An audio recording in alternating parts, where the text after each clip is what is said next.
제42계단. 두 사람이 드디어 생명수의 강에 도착했습니다.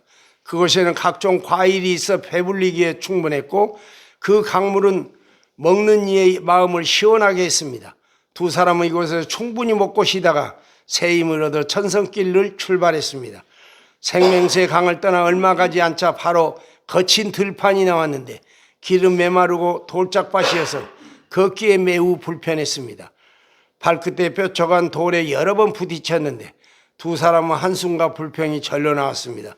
그들은 천국을 좀 더 편히 가는 길이 없는가 찾기 시작했습니다. 생명수의 강은 영적 갈구와 깊이를 더하기 위한 특별한 믿음 활동으로 부흥회, 사경회, 기도원에서 기도, 특별한 믿음 중진 활동 등을 통하여 그동안의 신앙생활을 반성하고 받은 바 은혜를 새롭게 증진시키는 여러 활동들을 말합니다. 습관에 젖은 신앙생활은 점점 나태해지고 은혜가 몽롱해져 하나님과 진정한 교제를 이루지 못합니다.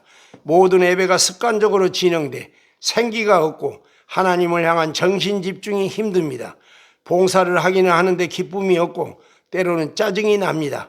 습관적으로 하게 되고 맡았으니까 마지못해 하고 내가 안 하면 다른 일에 차질이 생길까 봐 부득불하지만 도무지 봉사의 기쁨과 감동이 없습니다.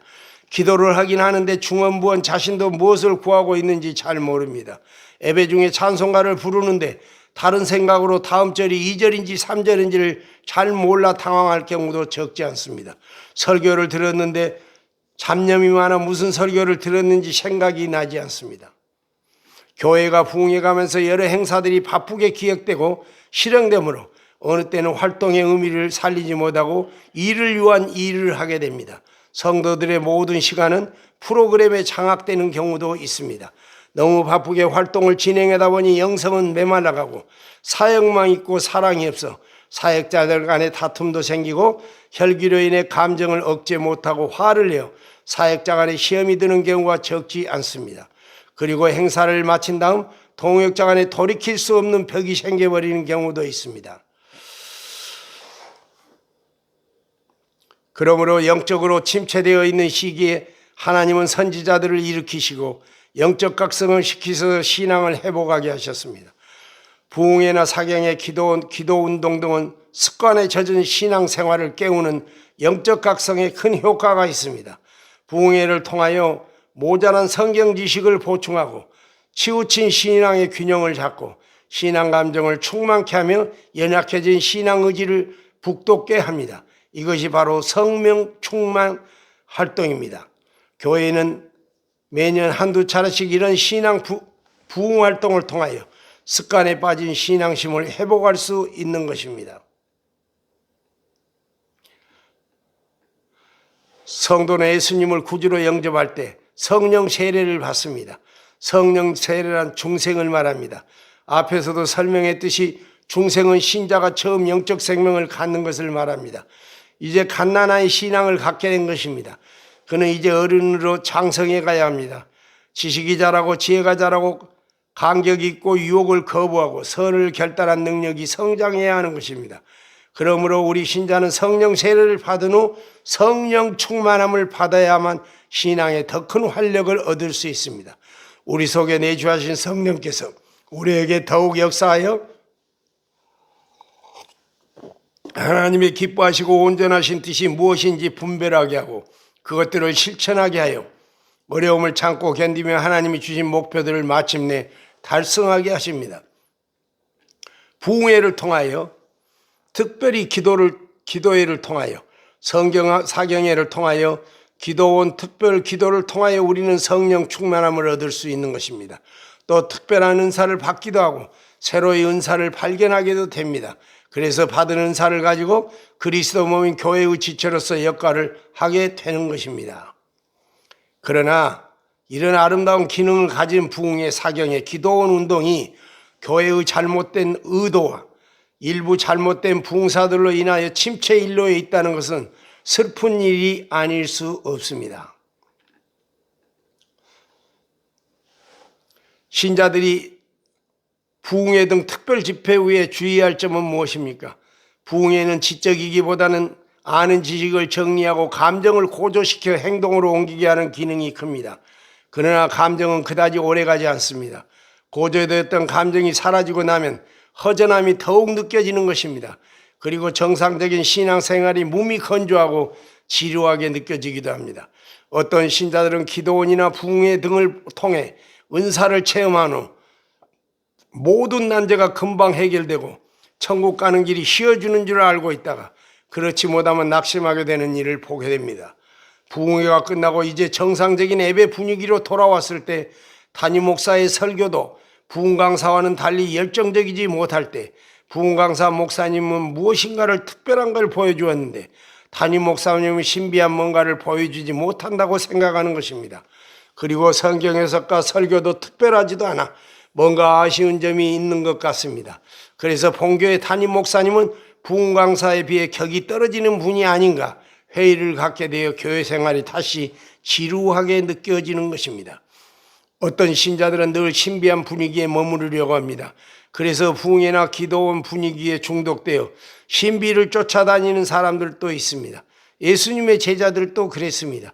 변화선에서 예수님의 모습이 변하였을 때 그 황홀한 광경에 베드로는 말합니다. 주여 우리가 여기 있는 것이 좋사오니 우리가 초막 셋을 짓되 하나는 주를 위하여 하나는 모세를 위하여 하나는 엘리야를 위하여 하사이다. 그런데 자기가 하는 말도 무슨 말인지 알지 못하더라고 했습니다.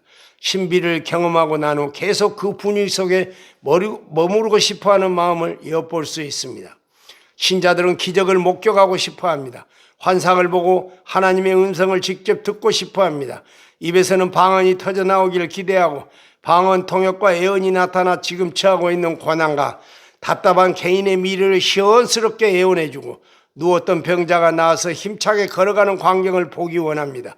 기도 중에 천국도 보고 능력이 나타나서 구한 것이 마술처럼 눈앞에 이루어지기를 소원하며 특별한 은사가 내게도 내려 사용해 보기를 원합니다.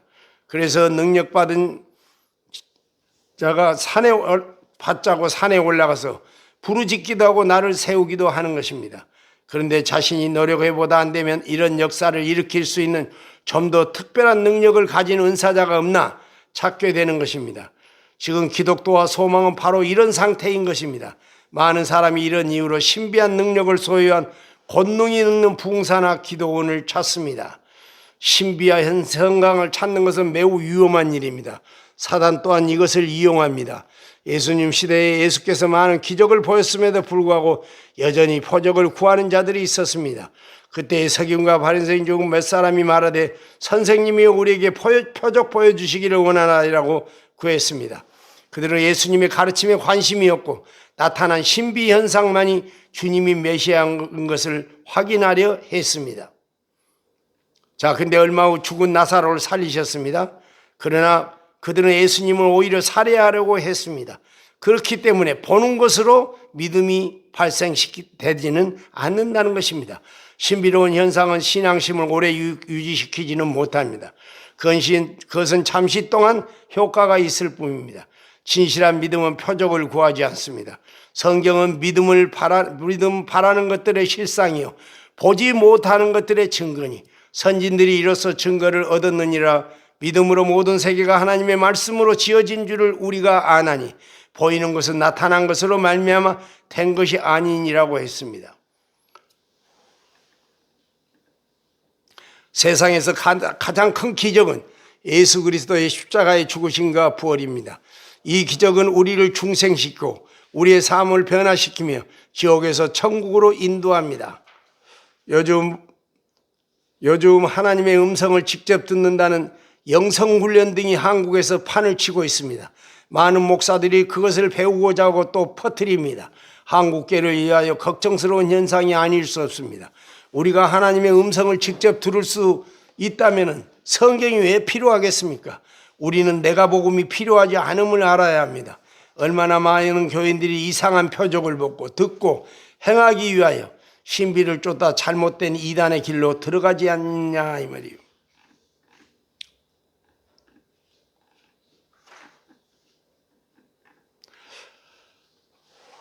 어떤 집사가 내게 사진 한 장을 보여주었습니다. 그 사진은 인천 모교회의 학생들이 여름 수련회 캠프파이어가 끝나면서 목사님의 축도를 받는 광경이었습니다. 여기 보십시오. 참으로 놀랍지 않습니까? 아무개 목사님이 머리 위에서 예수님이 함께 축도하고 계시지요. 그 목사님은 정말 신령합니다. 즉 목사님 위에 예수님이 같이 축도하는 모양이 사진에 찍힌 것입니다. 사진을 자세히 보니 그 목사님 머리 위로 성화에서 본듯한 예수님이 두 팔을 벌리고 축도하고 있었습니다. 나는 어렸을 때 사진을 잘못 찍어서 두 풍경이 겹쳐 찍어진 사진을 현상한 경험이 있었습니다. 그래서 나는 이 사진이 조작된 것이란 것을 쉽게 알 수 있었습니다. 나는 웃으면서 참 신기하네요. 그런데 아무개 목사님 위에서 축도하는 분이 꼭 예수님이라는 것을 어떻게 알지요? 예수님이 사진과 같이 그렇게 생겼나요? 달력에 있는 성화 사진과 비슷한데라고 말해 주었습니다. 집사는 적잖이 속이 상한 것 같았습니다. 그러나 후에 그 목사는 한국 기독교 청년합회에 의하여 이단으로 선포된 바가 있습니다. 역시 같은 이야기인데 어려서 박태선의 전도관을 가본 일이 있습니다. 거기에 많은 사진들이 전시되어 있는데 예배 중에 성령이 임하는 사진이라는 것이 있었습니다. 당시 어른들은 그 사진을 보고 성령이 임했다고 감탄하고 있었습니다. 나는 성령이 무엇인지 알만한 나이가 아니어서 별 의미가 없었습니다. 우리가 정확히 알아야 할 것은 성령은 영이십니다. 영이란 형체가 없습니다. 그러니 아무리 고성능 카메라라 할지라도 영상이 잡힐 리 만무합니다. 우리는 이런 허무맹랑한 것에 현혹되어서는 안 됩니다. 전도관 박태선은 역시 이단으로 정죄되었습니다. 어느 기도원에 기도로 간 적이 있습니다. 그 집회 장소는 찬양이나 설교 중에 수시로 조명 색깔이 여러 가지로 바뀝니다. 시각 체면을 유도하고 있는 것입니다. 이런 행위는 중한 심판을 받을 사악한 사슬입니다. 어떤 신학교 학생들이 상악산에 기도하러 올라갔습니다. 한 학생이 이 밤에야말로 성령불을 보리라 하고 열심히 부르짖었습니다. 그래서 땀이 범벅이 되도록 부르짖었으나 성령불을 보지 못했습니다. 완전히 지친 그는 거의 쓰러질 지경이었습니다. 하산할 시간이 되어서 마음이 다급한데 때마치 굉장한 성강이 바람과 함께 획 하고 눈앞을 스쳐 지나갔습니다. 그는 성령불이 임했다고 감격하여 더더욱 소리를 질러 부르짖었습니다. 기도를 마치고 내려오는데 친구를 만났습니다. 그는 자랑스럽게 기도 중에 자신이 성령불을 보게 된 것을 간증하였습니다. 그러자 친구가 빤히 쳐다보면서 이 사람아 정신 차려, 성령불은 내가 빨리 내려라고 손전등으로 신호를 보냈으라고 대답하는 것이었습니다. 스스로 속지 맙시다. 속을 준비가 되어 있으면 지나가는 미풍에도 넘어집니다.